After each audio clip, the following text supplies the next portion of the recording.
escutando muita coisa, lendo muita coisa, e às vezes a gente esquece de encontrar, né, na Sagrada Escritura aquilo que são os fundamentos, né, daquilo que deveria ser a nossa vida de oração. Quando a gente pega a própria Sagrada Escritura, né, quando Jesus ensina a oração do Pai Nosso, Jesus, a primeira recomendação antes dele ensinar a fórmula do Pai Nosso é que não useis muitas palavras, né? Então, por quê, né? Por que Jesus fala isso? Porque a oração é um diálogo. A gente precisa entender isso, né? Oração não é multiplicação de palavras. Oração é um diálogo. E diálogo, né, necessariamente precisa ter o quê? Duas pessoas, né? Porque senão se torna um monólogo. E esse é o grande perigo da nossa vida de oração, né? Da nossa vida de oração se transformar numa vida de monólogos, onde a gente fala, e no final de tudo a gente não para escutar aquele que fala, né? Porque a vida de oração ela é muito mais escuta do que fala. Isso a gente precisa ter consciência, né? A vida de oração ela é muito mais escuta do que fala. Se a gente olhar bem nos textos sagrados, poucas vezes que fala-se que Jesus foi orar, mostra o que ele estava orando, né? Só em alguns poucos momentos, né? Principal é no Horto das Oliveiras, que ali o evangelista ele relata a oração de Jesus, né? Mas por que isso, né? Porque Jesus é esse que ele está sempre atento à vontade do Pai, sempre atento à vontade do Pai. E naturalmente, para estar atento à vontade do Pai, ele precisa estar sempre atento a essa voz do Pai. E nós precisamos entender justamente isso, né? A nossa oração ela precisa ser um diálogo que não é feito só com palavras. O diálogo ele não é feito só com palavras. Toda a nossa vida, todo o nosso ser, ele é diálogo. Toda a nossa vida é oração, né? A forma que a gente se porta diante de Deus, isso já é oração. A gente nem precisa falar nada, só a nossa reverência para com Deus é oração, porque diz algo que está no mais profundo da nossa alma, a nossa forma de se portar diante de Deus, a nossa forma de se relacionar, né, com Deus, né? Por quê? Porque todo o nosso corpo, né, toda a nossa alma, o nosso espírito é comunicação. E se todo o nosso ser é comunicação, então tudo em nós é instrumento de oração. Tudo. Não só a nossa palavra e o nosso joelho, né, quando a gente ajoelha. Não só. Mas tudo na nossa vida é oração. Por isso que nós precisamos estar sempre atento a esse diálogo. E o diálogo, esse diálogo de oração, ele é sempre um diálogo de correspondência. Lá no texto sagrado da primeira carta de São João, no capítulo 4, versículo 19, São João ele diz uma coisa muito interessante. Ele vai dizer assim, né, que nós amamos porque Deus nos amou primeiro. Isso é o ponto fundamental da vida de oração. Por quê, né? Porque o diálogo, né, a oração é um diálogo, uma correspondência de amor. E nós só conseguimos amar porque alguém nos amou primeiro, porque nós experimentamos esse amor de alguém. Então, nós precisamos entender isso, né? Deus, ele sempre tem a iniciativa. A iniciativa é sempre de Deus. Nós que precisamos de docilidade para aprender, né, a perceber essas comunicações de Deus para a nossa vida. E Deus se comunica a nós, como dizia, né? Se todo o nosso ser ele é comunicação, se todo o nosso ser ele é diálogo, nós precisamos também compreender que Deus ele usa de todo o nosso ser para se comunicar a nós. Por isso que a oração ela é muito mais escuta do que fala, né? Muito mais. Por quê? Porque nós precisamos aprender a ser dócil a essa moção do Espírito Santo, né? E essa é uma outra realidade, né? Toda oração, ela necessariamente, essencialmente, né, ela é obra do Espírito Santo na nossa vida. A oração, ela é obra do Espírito Santo. Já viu lá, né, quando a gente meditou isso, né? A gente medita principalmente na Quaresma, né? Quando a gente vê lá no texto das tentações do deserto, né? Vai dizer que Jesus foi lá, né, para o deserto, ficar 40 dias e 40 noites, né? Lá jejuou, orou, mas só que a introdução do texto, o evangelista diz que Jesus Cristo foi conduzido pelo Espírito. Aí é o Espírito Santo, né? Não é o espírito do demônio, né? Não é qualquer espírito, mas Jesus, ele foi conduzido pelo Espírito Santo. E nós precisamos também entender isso, né? A nossa vida de oração é uma moção do Espírito Santo, né? É uma moção do Espírito Santo. Quando toca um sino, né, para que a gente possa rezar, né? Isso é o que? É Deus chamando.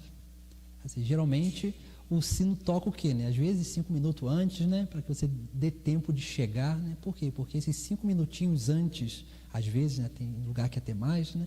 Mas esse tempo antes da oração é o tempo que nós nos preparamos para essa docilidade no Espírito Santo, para estar atentos a essa obra de Deus, a perceber a moção divina.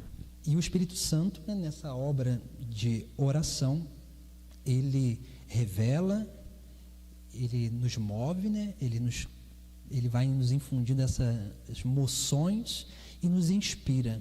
Essas 3 coisas também, né, que são obra do Espírito Santo na nossa vida de oração. Nos revela o quê, né? Nos revela o mistério de Deus, nos dá a capacidade de contemplar aquilo que Deus está nos mostrando, né? Não aquilo que a gente quer ver, né? Porque às vezes por isso que a gente precisa amadurecer na nossa vida de oração, senão a gente vai se auto-iludindo, porque a nossa cabeça, ela tem uma capacidade que nós não conhecemos, né? Ela tem uma capacidade de nos fazer ver, escutar, sentir, um monte de coisa, né? Por isso que a gente precisa ir aprendendo a nos purificar, né? Nos purificar para que assim a gente possa se tornar dócil ao Espírito Santo, para que realmente a gente possa permitir com que o Espírito Santo nos revele, né? Nos dê a graça de contemplar o caminho. E a revelação é justamente isso, né? A revelação não é de coisas extraordinárias, né? Porque o Espírito Santo é dócil, ele é sutil. O Espírito Santo, ele vem nos revelar o quê? Um caminho a ser seguido. Isso é essencial na nossa vida. Porque às vezes a gente quer, na nossa vida de oração, a gente já quer contemplar a meta, né? Assim, a gente quer ter experiências de coisas do céu, né? E não, isso vai ter o seu tempo. Vai ter o seu tempo. Agora, no nosso agora, a nossa vida de oração, de diálogo com Deus, é para quê? Para que Deus, ele nos revele o caminho a ser seguido. Porque o Espírito Santo, ele faz isso na nossa vida de oração. Por isso que quando nós estamos com algum questionamento, quando a gente está com alguma questão no nosso interior que precisa ser resolvida, o que a gente faz? O que a gente deveria fazer, né? A gente deveria, né? Rezar mais, se mortificar mais, porque oração e mortificação, elas andam juntos. Por quê? Porque a mortificação é um tipo de oração também. É uma oração que a gente faz com o nosso corpo, porque todo o nosso ser é diálogo, né? Porque se a gente não se mortifica, a gente não se torna dócil suficientemente para experimentar essas moções do Espírito em nós. E a gente não consegue perceber o caminho. E se a gente não percebe o caminho, não acontece o quê? Essa moção de que nos impulsiona a dar passos no caminho. E nós nunca vamos ser inspirados sobre a certeza desse caminho. Porque a inspiração, ela não acontece na nossa razão, né? Ela acontece no nosso coração. Porque muitas vezes nós vamos ter, diante de uma meditação, né? Às vezes diante de uma palestra que a gente escuta, alguma coisa assim, às vezes ali nos vem, né, alguns insights, né, de coisas, opa, isso aqui faz sentido para mim. Às vezes não tem nada a ver daquilo que o pregador está falando, mas aquilo ali tocou, uma palavra tocou no seu coração e aquilo ali dá sentido para a sua vida. Isso é o que, né? São as inspirações que a gente precisa estar aberto, porque o que eu estou falando aqui, né, é um monte de informação que eu não sei como isso vai cair no coração de cada um de vocês. Assim, eu sei como que isso aqui caiu no meu coração quando eu preparei isso aqui, quando eu rezei para preparar isso aqui. Eu sei o que aconteceu comigo, mas o que vai acontecer com vocês, se vai acontecer alguma coisa com vocês, isso também nem me importa, porque não cabe a mim, né? Isso é a obra de Deus e obra de liberdade humana de cada um de nós. Por isso que nós vemos, diante dessa realidade da vida de oração, nós precisamos entender justamente isso. Nós precisamos nos tornar dóceis ao Espírito Santo para que essa obra aconteça. No Catecismo da Igreja Católica, nós temos lá nos 2 parágrafos, né, 2558 e 2559, nós temos alguns ensinamentos que nos dão uma pista, né, daquilo que deve ser a nossa vida de oração. E é claro que essas coisas vêm justamente do exemplo do próprio Cristo. No parágrafo 2558, diz assim, né, fala o que é a oração, uma definição de oração. Essa é uma citação de Santa Teresinha, e diz lá, né, para mim, Santa Teresinha que diz isso, né, para mim a oração é um impulso do coração, é um simples olhar lançado ao céu, um grito de reconhecimento e amor no meio da provação e no meio da alegria. 3 coisas que essas palavras de Santa Teresinha nos auxilia a entender o que é uma oração. Primeira coisa é um impulso do coração. Então não existe um verdadeiro diálogo com Deus se esse diálogo com Deus ele não parte do nosso coração. Assim, a gente às vezes experimenta isso, né? Quando a gente está meio atribulado, né? A gente vai para a oração, às vezes quem reza a liturgia das horas, né? É uma fonte inesgotável de graças a liturgia das horas. Mas quando a gente não vai com o coração para rezar a liturgia das horas, a gente só lê o texto e a gente não absorve nada, a gente só cumpre o preceito, só isso. E aquilo ali não faz efeito nenhum na nossa vida. Isso é perigoso, né?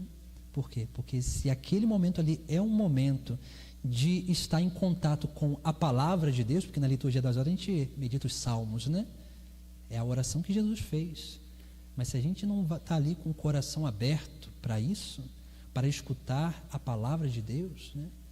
A gente lê aqueles textos e aquilo não dá sentido nenhum à nossa vida. Por isso que a primeira motivação deve ser do nosso coração. Depois, um simples olhar lançado ao céu. Ou seja, não é ficar por aí olhando para o céu, não é isso. Né? Quando a gente fala do céu, a gente fala o que da eternidade, né? A gente fala da eternidade. É um olhar lançado ao céu, né? Como lá no livro do Gênesis, né? No princípio, Deus criou o céu e a terra. O que significa isso, né? Criou a realidade material e a realidade espiritual. E a realidade material ela está imersa na realidade espiritual. Nós estamos imersos, né, nessa obra do Espírito, né? Aí diz lá o livro do Gênesis, né, que o Espírito pairava sobre as águas, né? Isso significa o quê? Que o Espírito pairava sobre a criação. O Espírito de Deus ele paira sobre toda a criação, paira, né, envolve todo o cosmos, né? Toda a criação de Deus. Nós precisamos entender isso, né? Por isso que Deus sempre tem a iniciativa. Nós estamos sempre sendo tocados pelo Espírito Santo. Aí, é claro, vai depender de cada um de nós se abrir a isso, né? Por isso que quando fala de um simples olhar lançado ao céu, isso significa que é essa capacidade de atenção sobre esse mundo espiritual que nós estamos o quê? Imersos nele. Imersos. Precisamos buscar, né, ter essa experiência, né, de realmente lançar esse olhar ao céu, né, olhar para Deus, para a eternidade, para esse mundo espiritual que nos envolve, para o Espírito de Deus que nos envolve. Depois, a terceira coisa vai dizer, né? Um grito de reconhecimento. Ó, não é só um reconhecimento, né? Não é só um reconhecimento, é um grito de reconhecimento. E o que significa isso, né? Não é também um diálogo de reconhecimento, não é uma, sei lá, né, uma palavra de reconhecimento, não é nada disso, é um grito. Por quê? Porque o grito dá a entender que é o quê? Que é uma exaltação, né? Por quê? Porque a oração, ela é sempre uma atitude de louvor. E por que é reconhecimento? Porque é sempre um louvor de ação de graças, de agradecimento, de gratidão a Deus. Então toda a oração, ela é isso, né? Ela é um impulso do coração, é uma consciência de que nós estamos imersos, né, nessa obra do Espírito Santo, essa obra de Deus, né? É esse grito, esse louvor de ação de graças, de reconhecimento, de gratidão pela nossa vida, por aquilo que Deus nos proporciona, pelas dores também, né? Porque as dores, elas nos amadurecem.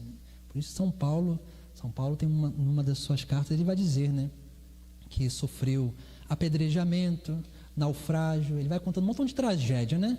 Mas aí no final ele fala assim: mas em tudo dou graças. Por quê?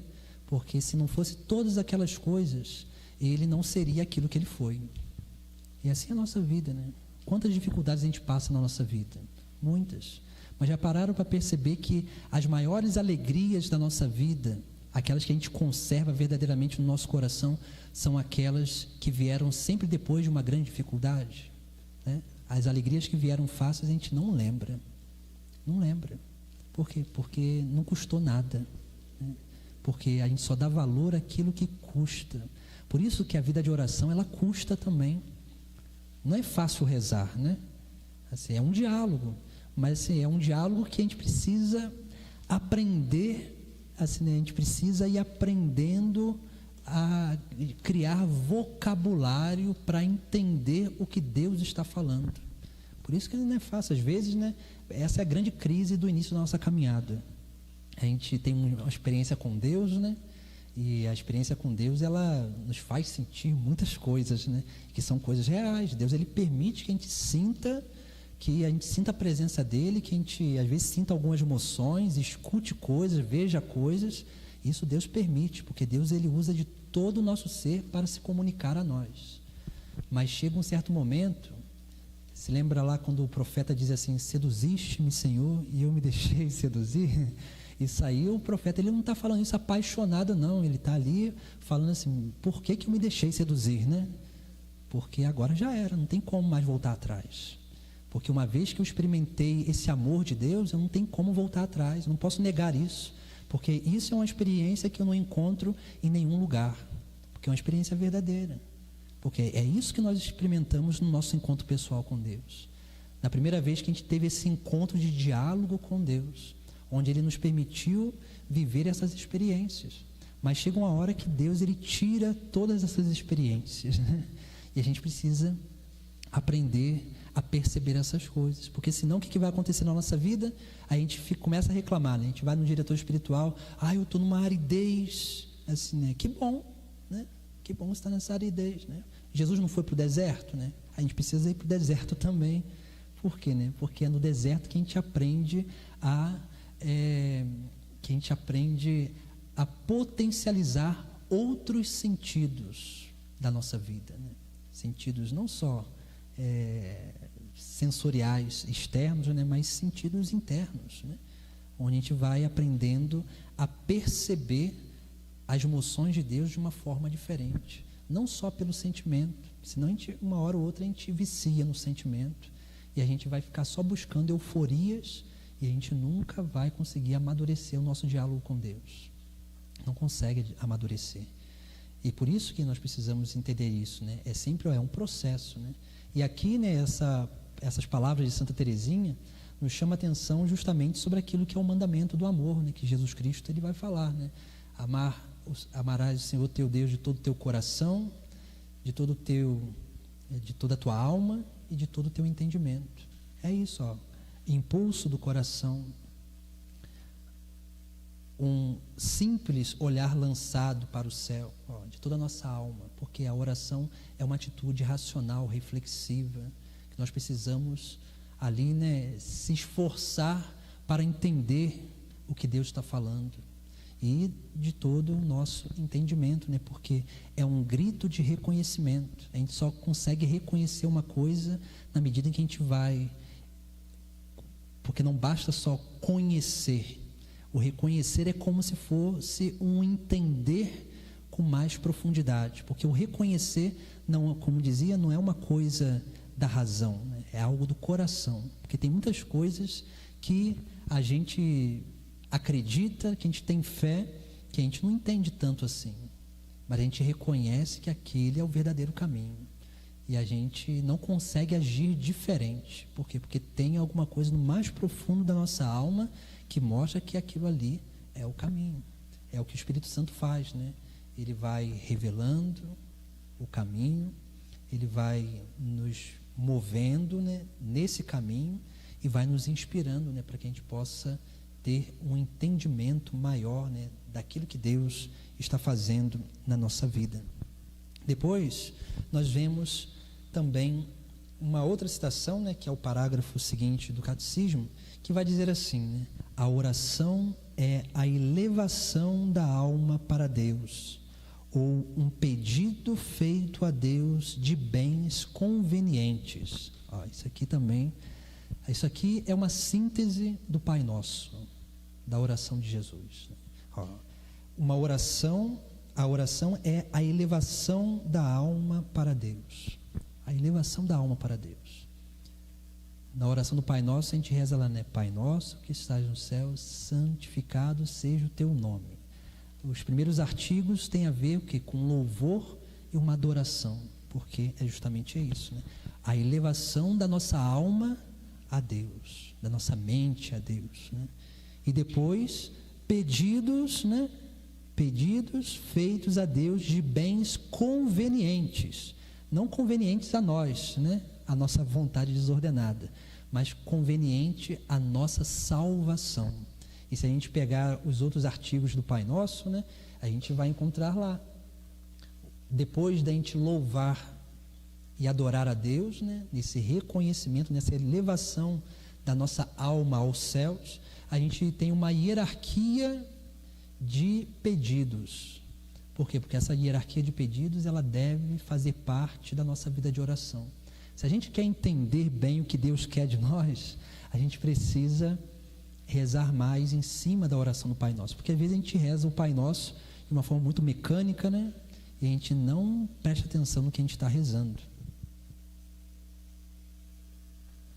Esse é o grande perigo, Quando Jesus ensina essa oração aos seus discípulos, ele não está ensinando uma oração mecânica, não, ele está ensinando uma fórmula com artigos essenciais para a nossa vida, para ser assuntos da nossa vida de oração com Deus.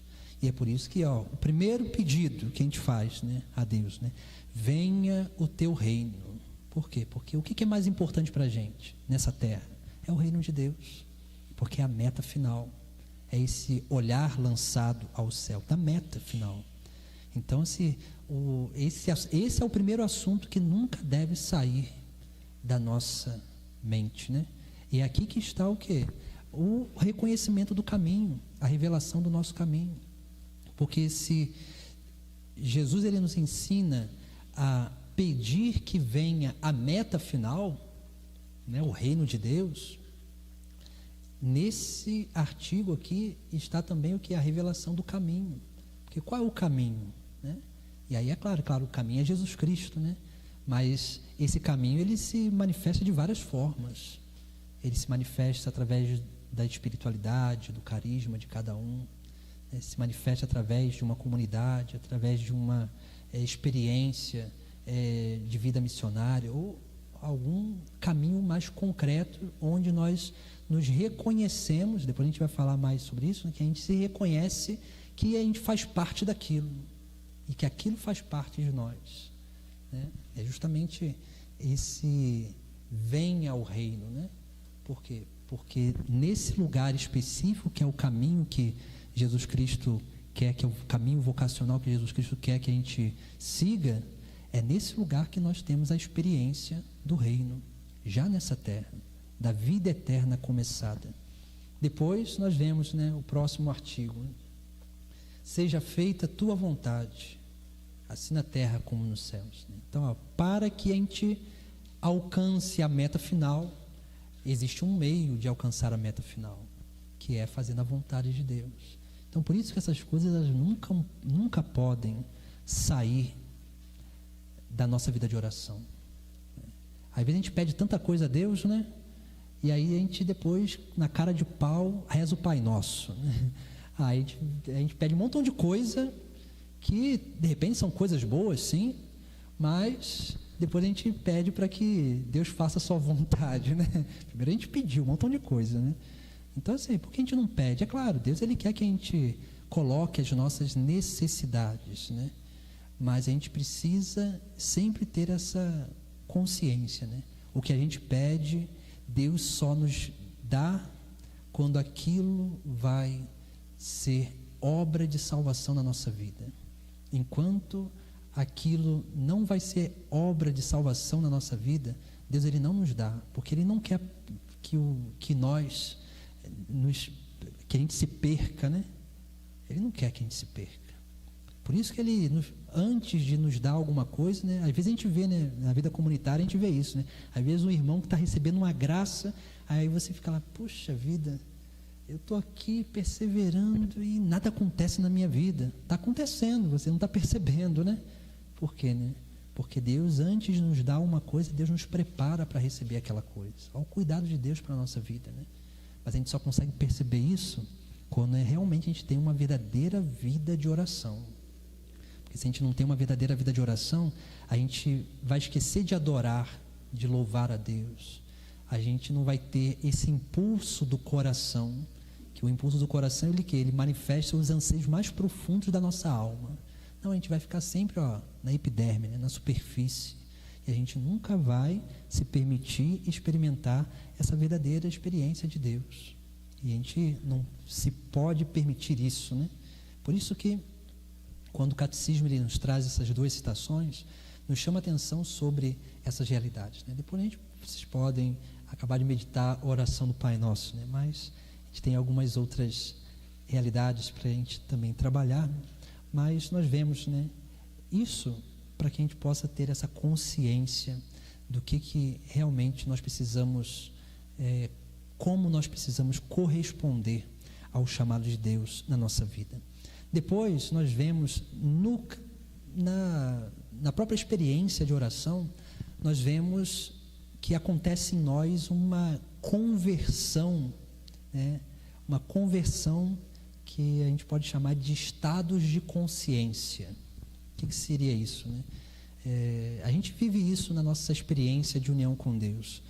Quando a gente, no momento da nossa conversão, a gente tem uma visão de Deus muito distante, né?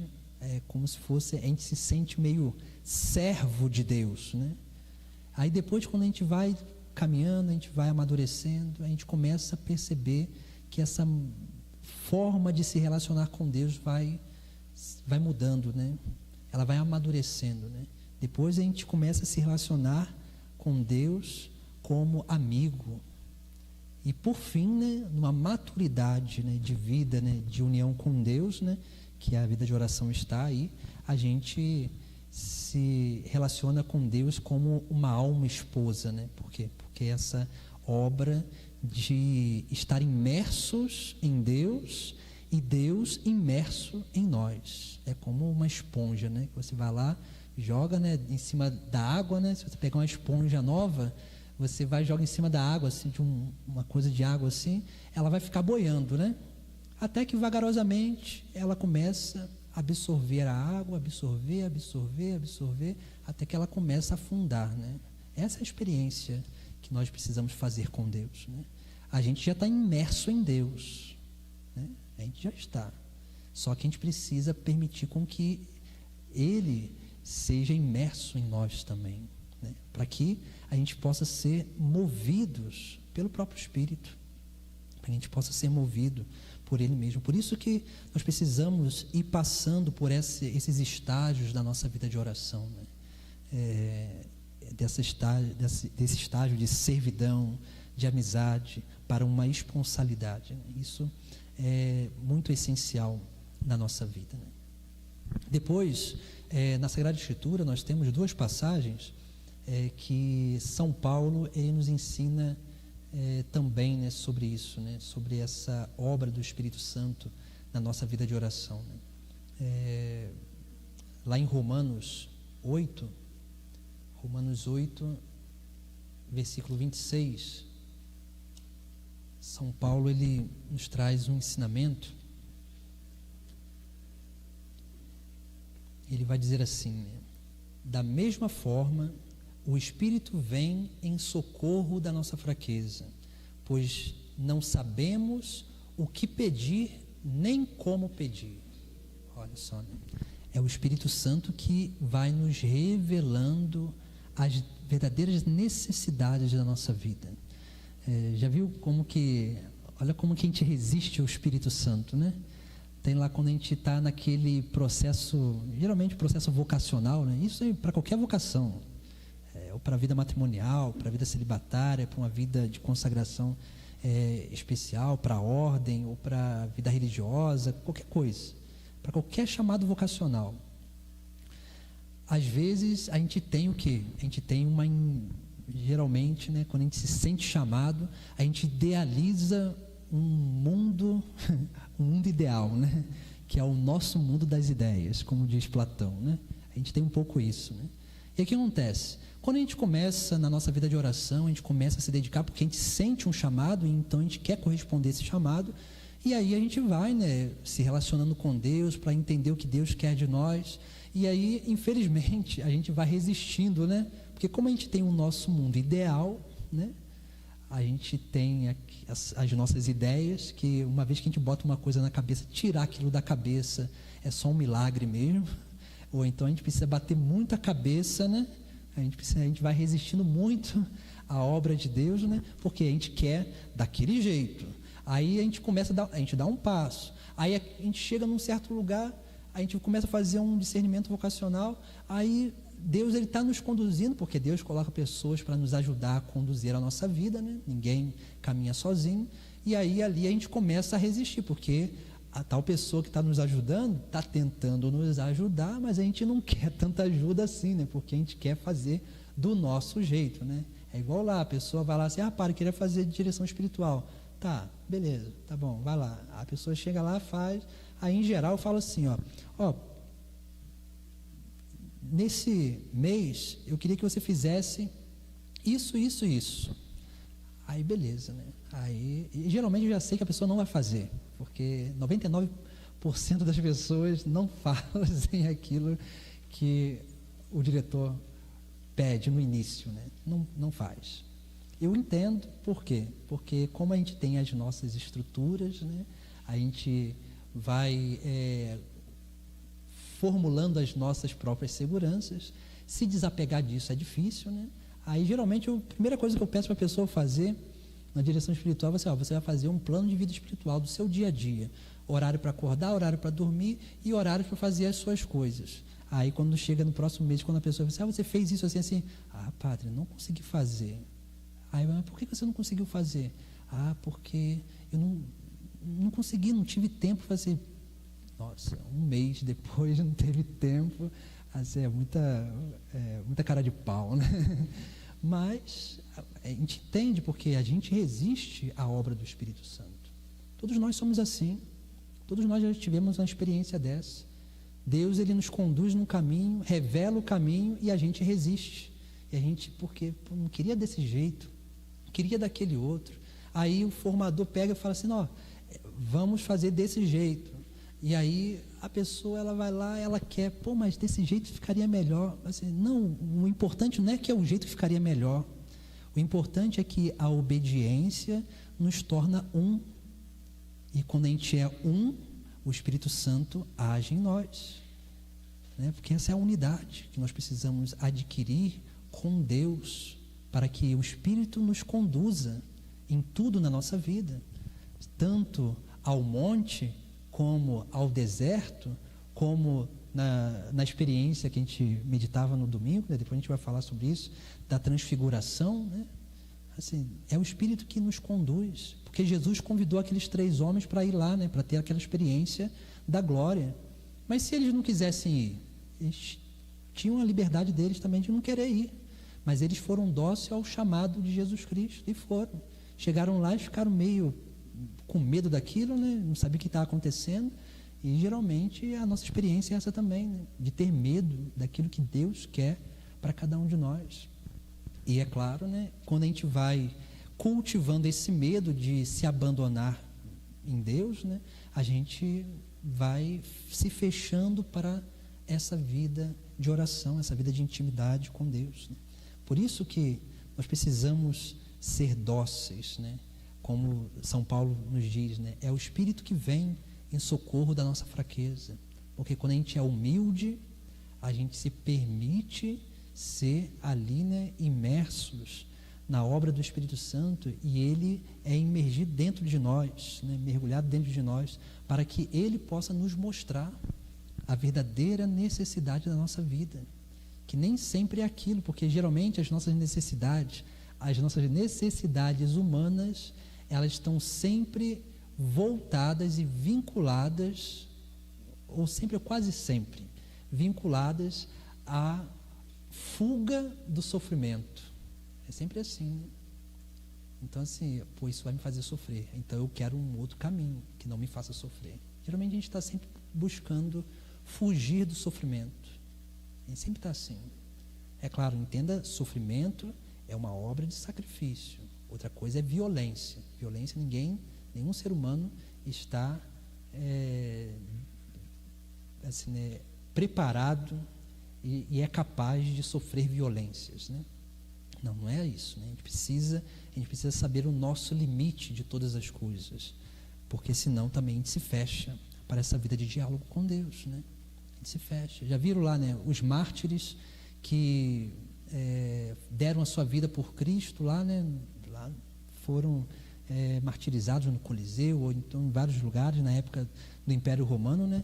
Essas pessoas, elas fugiam do sofrimento? Não, porque elas tinham uma convicção do reino dos céus muito maior do que o sofrimento. Elas entenderam que a morte era só o início de uma nova caminhada, de uma nova experiência. A morte para eles não era um fim, mas isso eles alcançaram através de quê? Através de uma unidade verdadeira com Deus, através de uma vida de oração fecunda, né? Fecunda. Assim, né? Uma vida, se a gente olhar lá, né, nos Atos dos Apóstolos, vai dizer lá, né, que a comunidade, ela era o quê? Assídua em escutar os ensinamentos dos apóstolos, na comunhão fraterna, na partilha do pão e na oração em comum. Os 4 fundamentos da igreja, né? De uma vida comunitária realmente saudável. É isso. Se não há vida de oração, não há vida comunitária, porque nunca vai haver vida de unidade, porque é sempre Deus que é o vínculo de unidade entre nós, sempre. Por isso que quando não há uma verdadeira vida de oração, vai ter o quê? Vai ter sempre o orgulho, a vaidade vai sempre minar as relações, sempre. Porque quando não existe relação com Deus, dificilmente vai ter relação com o próximo, relação saudável com o próximo e relação com nós mesmos, né? Por isso que é o Espírito Santo na nossa vida de oração que nos mostra aquilo que é necessário a cada um de nós. Depois, São Paulo também nos ensina uma outra coisa, né? E ele vai dizer assim, né? Lá na 1 Coríntios 12, versículo 3, quando ele fala ali dos carismas, das manifestações do Espírito, ele diz assim, né? Por isso agora eu vos declaro que ninguém falando sob influência do Espírito de Deus vai dizer, Jesus seja maldito, como também ninguém será capaz de dizer, Jesus é o Senhor, a não ser sob a influência do Espírito Santo. A gente não consegue professar uma verdadeira fé, dizer que Jesus é o Senhor da nossa vida, se não for por moção do Espírito Santo, por força do Espírito Santo, porque a gente é muito fraco para isso, muito fraco. É Deus que precisa nos auxiliar a isso, né? Por quê? Porque o Espírito, ele vem em socorro da nossa fraqueza, ele vem em socorro da nossa fraqueza. Por isso que a gente precisa ir, né, convertendo, né, nosso estado de consciência, né, a nossa consciência da presença de Deus, né? Deus não está só dentro de uma igreja, né? Não, Deus está aqui no nosso meio. É só dentro. Quando a gente entende que nós somos templos do Espírito Santo, quando a gente entende que a criação é templo do Espírito Santo, quando a gente entende que Deus, o mundo espiritual, é muito maior do que o mundo material, se a gente tivesse uma consciência momentânea, real disso, a gente teria vergonha de pecar, né? Porque a gente teria essa consciência que Deus está nos vendo, a gente teria mais força para lutar contra a tentação. É claro que assim, a gente não é Deus, né? A gente é humano e a gente tem essas fraquezas. Por isso que na nossa vida de oração, se não for movida pelo Espírito Santo, porque já viram, a gente vê hoje aí, na nossa sociedade, a gente vive uma sociedade muito dada ao sentimentalismo, né? E isso, é claro que isso não é um problema do nosso tempo, é um problema de todos os tempos, né? Na época de Jesus, as pessoas já pediam sinais, né? As pessoas já pediam sinais, queriam ver sinais. E o que Jesus falava, né? Nenhum sinal vos será dado. Aí ele vai falar lá, né? A não ser o sinal de Jonas, né? Que seria o que? A experiência da ressurreição. Mas veja que o mundo de hoje, eles querem sinais. A gente vê hoje algumas heresias da antiguidade voltando. Algumas heresias voltando. Por exemplo, a gente vê aí, né, uma certa negação da humanidade de Cristo. E quando a gente nega a humanidade de Cristo, a gente está negando o quê? O sofrimento, né? A cruz. A gente vê isso muito, né? Então a gente vê aí, pare de sofrer, não, você não merece, Deus vai te honrar. Claro que Deus honra, sim, mas às vezes Deus nos honra pelo sofrimento, né? Às vezes você vai lá e engana a pessoa, você vai assim, Deus vai te curar, Deus, ele quer a sua cura. Não, e se Deus, ele não quer a cura daquela pessoa, daquela doença? Por quê? Porque às vezes Deus, ele quer que aquela pessoa purifique os seus pecados através daquela doença. Às vezes aquela doença vai ser causa de salvação para ela, né? A gente não pode ficar enganando os outros. Por quê? Porque a gente esquece que Jesus é verdadeiro Deus e verdadeiro homem. A gente quer fugir do sofrimento. A gente não pode viver assim. Como São Paulo diz, né? Em tudo dai graças, né? Quando a gente vê alguém doente, a gente não tem que falar lá se Deus vai te curar. Não, a gente pensa assim, eu estou aqui para sofrer com você. É isso. Por quê? Porque é nesse momento que a gente se une ao sofrimento do próximo, e essa capacidade de compaixão, de misericórdia, alivia o sofrimento do nosso próximo. E a gente vive aquilo com ele e ajuda ele a perseverar naquele caminho de salvação. Isso é oração, né? Isso é oração. Porque é um gesto de comunhão, um gesto de união espiritual. Nós precisamos aprender a viver isso, né? A gente vê aí, né, um maniqueísmo também voltando, né, muito forte, né? O maniqueísmo, né? Já viram aí, né? Tem na internet, a gente vê muito isso, né? Se dá um poder ao demônio que ele não tem, né? A gente vê aí, tem umas coisas que se faz aí que se fala mais no demônio. A gente tem que o combate espiritual. Olha, já viu na oração do Pai Nosso? Jesus fala do maligno, é o último artigo. Sabe por quê? Porque é o menos importante.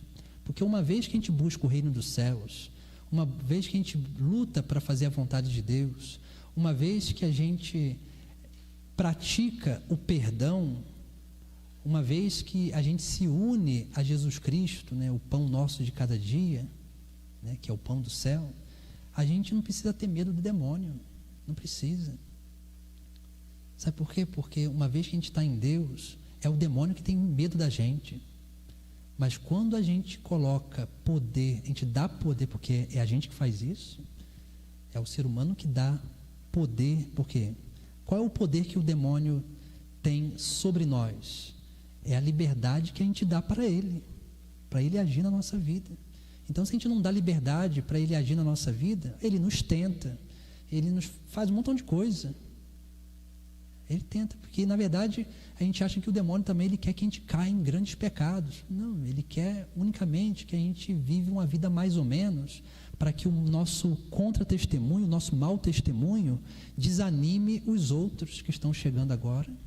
É isso que ele quer, porque esse é o pior mal que o inimigo de Deus faz na igreja, né? Por quê? Porque ele vai envenenando vagarosamente.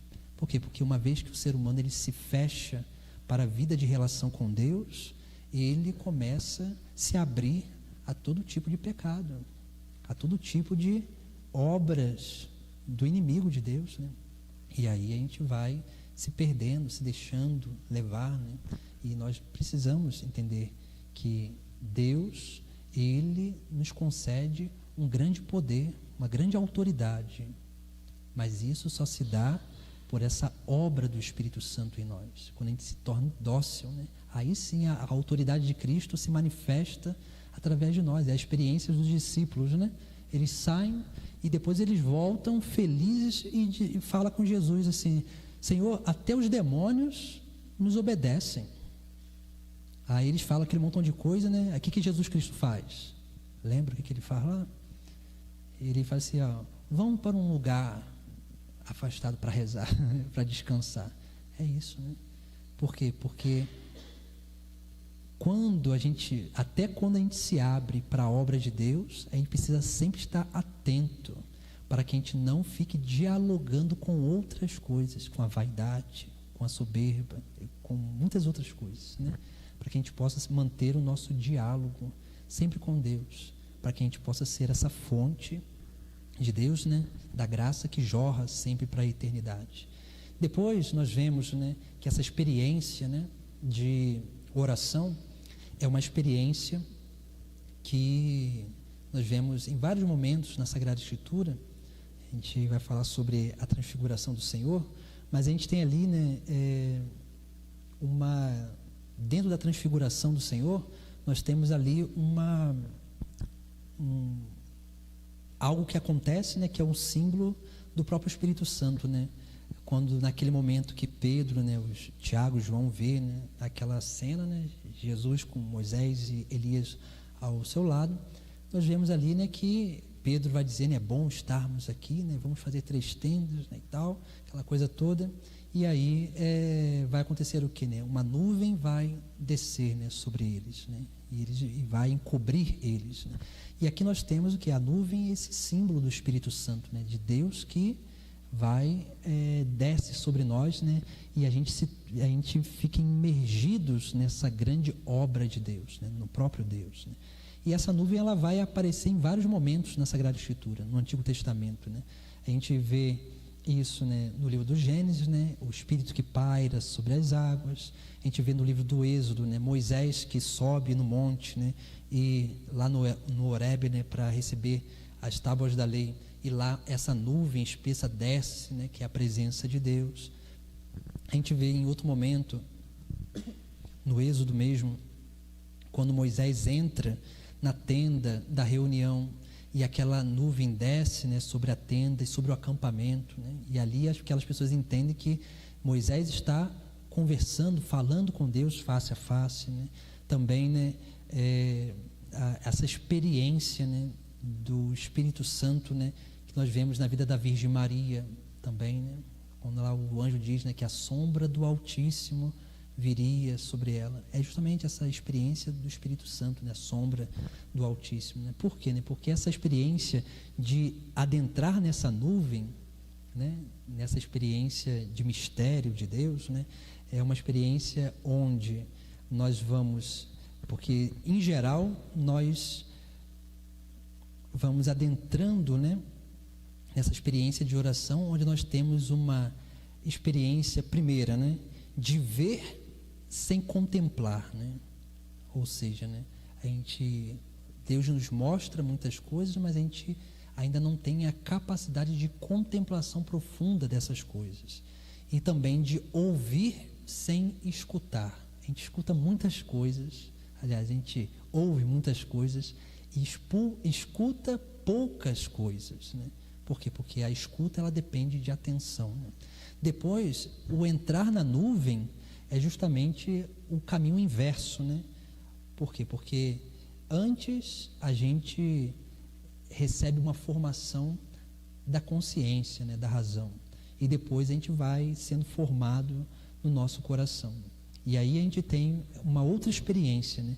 Do contemplar sem ver, né? A gente contempla, por quê? Porque a contemplação tem a ver com uma convicção profunda, né? Uma convicção profunda de que aquilo é o verdadeiro caminho. E depois de uma escuta sem ouvir. Por quê, né? Porque é uma atenção sobre... A gente não precisa escutar coisas, né? Ouvir coisas. A gente precisa aprender a ser dócil, a perceber, né? A escutar tudo aquilo que está em torno a nós e tudo aquilo que se manifesta dentro de nós, né? Por isso que na passagem da transfiguração nós temos ali as 4 experiências, que a gente pode dizer, as 4 experiências místicas, né? De uma vida de oração, né? E nós temos ali 4 coisas bem interessantes, né? A primeira coisa que nós vemos ali no texto da transfiguração é aquilo que Pedro fala, né? Mestre, é bom estarmos aqui. Essa é a primeira experiência de uma verdadeira vida de oração. É o desejo de permanecer em Deus. Se no nosso coração a gente não tem esse desejo, entenda que esse desejo está desvinculado assim, né, de momentos, né, que a gente vai, não, de permanecer com Ele, sozinho com Ele. Porque é muito fácil a gente, de repente, na nossa paróquia, alguma coisa, a gente participa de algum movimento, então a gente vai para um grupo de oração, uma coisa assim, e às vezes a gente até vai sem muito querer ir, né? A gente vai pelo compromisso, e depois a gente realmente recebe uma graça lá, né? A gente vê que era para a gente ir mesmo, mas isso também faz parte das nossas lutas espirituais, né? Das nossas... daquilo que são as nossas próprias dificuldades, nossas fraquezas, mas o primeiro sinal, né, de uma vida verdadeira de oração, de diálogo com Deus, dessa obra do Espírito Santo, é isso, né, o desejo de permanecer com o Senhor, o desejo de permanecer com Ele. Depois nós temos aí também um segundo, né? A segunda manifestação, a segunda experiência, né? Que nós vemos ali através quando Pedro vê, né, Moisés e Elias, e aí nós temos a figura de Cristo no meio, né? Porque essa cena, né? Essa cena ela tem um vínculo lá no início da vida pública de Jesus. Uma pessoa vai perguntar a ele: o Senhor veio abolir a lei e os profetas? E Jesus diz o quê, né? Não vim abolir a lei e os profetas, mas vim dar pleno cumprimento, né? Isso significa o quê? Que Jesus Cristo é a plenitude da lei e dos profetas. Moisés recebeu o conhecimento da lei, a lei, os 10 mandamentos, é a lei natural, né? Que já está inscrito no coração do ser humano. Então, Moisés recebeu o conhecimento da lei para dar esse conhecimento ao povo. Os profetas, eles receberam pela ação do Espírito Santo um entendimento um pouco mais profundo dessa lei. Mas somente em Jesus Cristo nós temos a verdadeira prática dessa lei. Por isso que a segunda experiência de uma verdadeira vida de oração é o quê? O desejo de conversão. Nasce um desejo no nosso interior de mudança de vida. Veja que tudo isso, a nossa vida de oração, ela produz. Se a gente não sentiu isso ainda, é porque tem alguma coisa errada, né, na nossa vida. Aí não depende de mim, não depende de Deus, depende de cada um de nós fazer o nosso exame de consciência, né, e perceber o que está errado na nossa vida de união com Deus, né. Depois nós temos essa experiência da nuvem, né? que é a terceira experiência da nossa vida de oração. E essa experiência da nuvem, né, é muito interessante porque essa é a verdadeira experiência do batismo no Espírito Santo, né? O que é batismo, né? Batismo é mergulhar, né? A palavra batismo significa mergulhar, imergir. E quando essa nuvem desce ali, eles não veem mais ninguém, né? Só escutam aquela voz, né? Eis o meu filho amado, escutai o que ele diz. A gente editava isso no domingo, né? Então, esse é o verdadeiro batismo no Espírito Santo. O batismo no Espírito Santo não é um transbordamento dos carismas. Assim, isso também acontece, porque o batismo no Espírito Santo nos torna dócil à manifestação desses carismas. Isso acontece, mas isso é um fruto, porque o verdadeiro batismo no Espírito Santo é o quê? É a convicção verdadeira e profunda que Jesus Cristo é o Filho de Deus. Porque somente quando a gente tem uma convicção profunda que Jesus Cristo é o Filho de Deus, Ele é verdadeiro Deus, verdadeiro homem, esse é o fundamento da nossa fé, é que a gente entende, né, que a Sagrada Escritura é a palavra de Deus, que a Eucaristia é a presença real de Deus, Jesus Cristo, no nosso meio, que a igreja é instituição divina. Só depois disso, de uma convicção verdadeira. Enquanto a gente não tem essa convicção verdadeira, a gente corre muito perigo até de passar para outras religiões, né? Porque enquanto a gente não tem uma convicção verdadeira que Jesus Cristo é Filho de Deus, a gente não é capaz de realmente professar bem a nossa fé. Porque a gente vai até começar a achar que toda religião é boa. Tem muito católico que fala isso, né? Toda religião é boa. Se a gente fala que toda religião ela é boa, a gente está colocando a nossa religião no meio das outras, né? A gente está dizendo que não foi Deus que fundou a nossa religião. A gente está dizendo isso, né? E se a gente acredita que Jesus Cristo é verdadeiro Deus e verdadeiro homem, então assim, a nossa religião não foi fundada por um homem qualquer. Foi fundada por um homem Deus. É uma instituição divina. Não foram homens que criaram isso. Não foi. E o Papa, os bispos, cada um de nós somos unicamente guardiãos dessa fé, dessa verdadeira fé. Por isso que ele fala, né, que a igreja ela guarda o depósito da fé, né? Por isso, né? Por isso que o batismo no Espírito Santo é essa convicção verdadeira. Isso não quer dizer que a gente não vai pecar, porque a gente é pecador, né? Isso não vai dizer que, de repente, em um momento ou em outro, a gente se distraia do caminho. Isso pode acontecer, porque a gente é fraco. Assim, né? Entenda que a gente não é possuído pelo Espírito Santo, não é isso, né? A gente se torna a habitação dele e ele nos auxilia. Por quê? Porque o Espírito Santo ele nos auxilia a usar melhor ainda a nossa liberdade. Essa é a experiência do batismo no Espírito, para que assim a gente possa ter convicção em Jesus Cristo e ter mais docilidade de escuta. O Pai ainda diz, escutai, docilidade de escuta para a nossa vida de oração.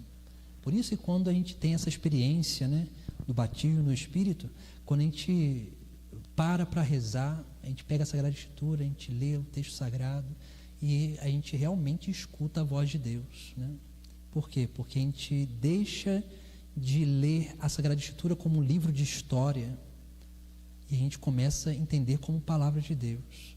A gente deixa de ficar vendo só aquilo que está escrito por cima e a gente consegue escutar o que Deus está falando por trás da letra, né? Por quê? Porque essa palavra ela toca não só na nossa razão, na nossa consciência, mas no mais profundo do nosso coração. É assim, né?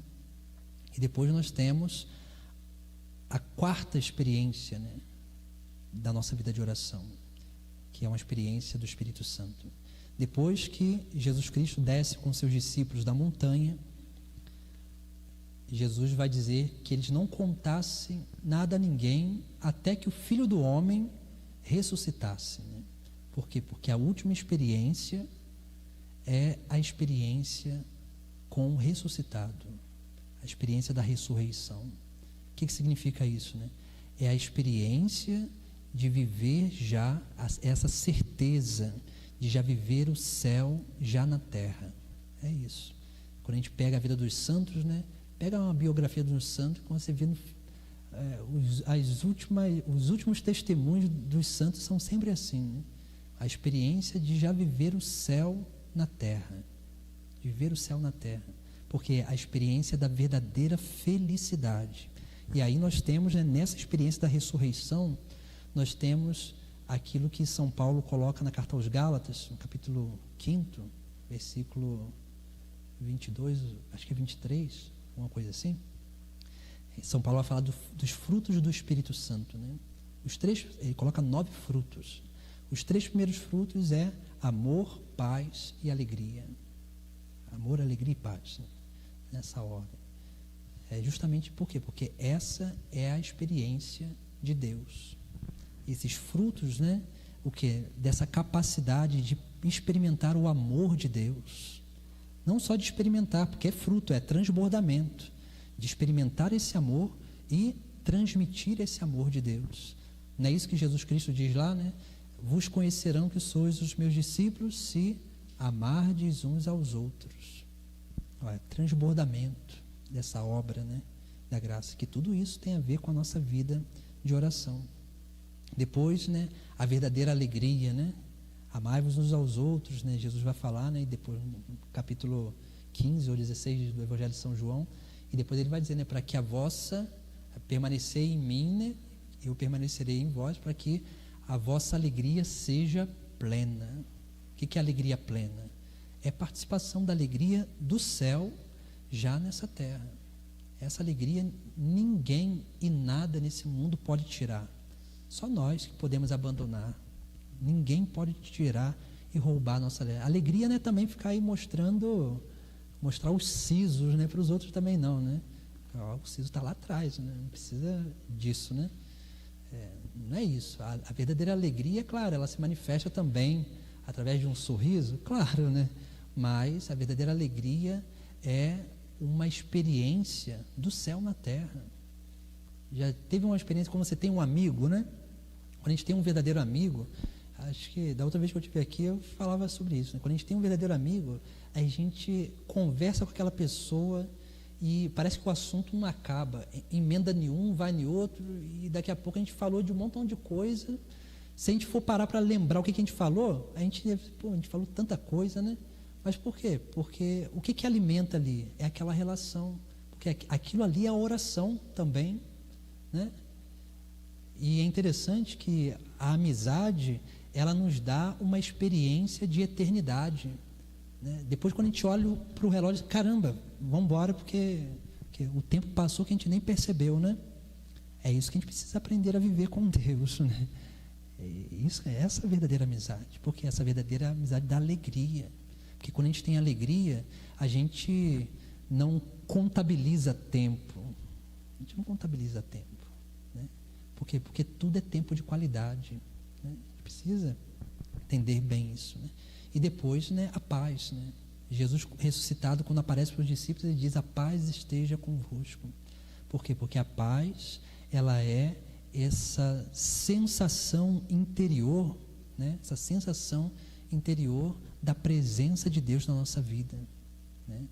Quem tem essa experiência da presença de Deus na vida tem sempre paz, nada perturba, nada perturba. Se vocês um dia, quando vocês encontrarem alguém assim, às vezes até irrita as pessoas, né? Porque às vezes o mundo está acabando e a pessoa está lá, ó, tranquila, né? Assim, ela não está indiferente à realidade, não é isso. Ela não é indiferente. Não, é porque a paz que ela tem, que Deus dá, e se está acontecendo alguma coisa ruim, ela está tão convicta que se Deus está permitindo que aconteça aquilo, é porque Ele quer alguma coisa daquilo. Então a paz dela permite com que ela leia a realidade, e lendo a realidade, ela consiga escutar a voz de Deus, para corresponder o chamado de Deus para aquela própria realidade. E é isso que nós precisamos aprender a experimentar, né? Que não é fácil, mas essas experiências, né, da nossa vida de oração, nós precisamos, entenda que essas experiências, a gente não tem como pegar e jogar para dentro de nós, né? A gente precisa exercitar a escuta, exercitar esses outros elementos, né, que aqui a gente está partilhando, para que essas coisas nasçam no nosso coração, né? O desejo, né, de permanecer em Deus, o desejo de conversão, o desejo, né, essa convicção de fé, que é o batismo do Espírito Santo, e também essa experiência, né, da experiência, né, da verdadeira alegria, né, da verdadeira paz, do verdadeiro amor, né, onde nós vamos aí cada vez mais se tornando, né, esse sinal de Deus para o mundo, né, porque a nossa vida de oração, o fim último dela é justamente isso, né, é claro, a nossa união com Deus, mas para que nós possamos ser sempre um sinal de Deus para o mundo, né? Por quê? Porque aquilo que nós fazemos no nosso escondido, assim, com Deus, né?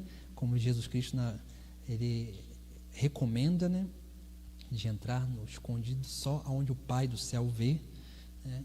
Aquilo que a gente faz ali, né, na intimidade com Deus, tudo isso é manifesto na nossa relação com o próximo, né? Aí sim, né, nós, pela nossa vida de oração, vamos ser, né, aquilo que Jesus Cristo fala à samaritana, né? Aquele que beber da água que eu der, dele jorrará uma fonte para a eternidade. Aí sim nós seremos essa fonte que toca a vida dos nossos irmãos. Então, que a gente possa, né, aí nesse momento, né, de reflexão, meditar, né, sobre a nossa própria vida de oração, né, e ter Jesus, né, como esse exemplo de homem de oração, né, de diálogo, né, dócil e principalmente íntimo com o Pai do céu. Louvado seja o nosso Senhor Jesus Cristo. Ave Maria, cheia.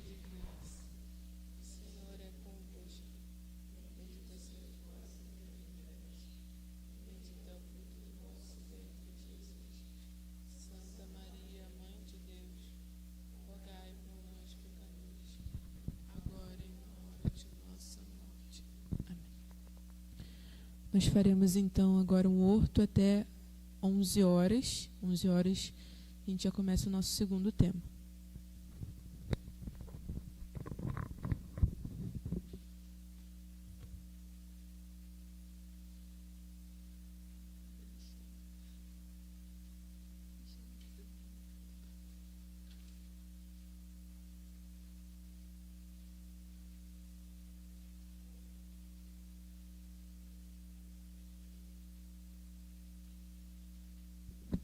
O padre estará atendendo confissões.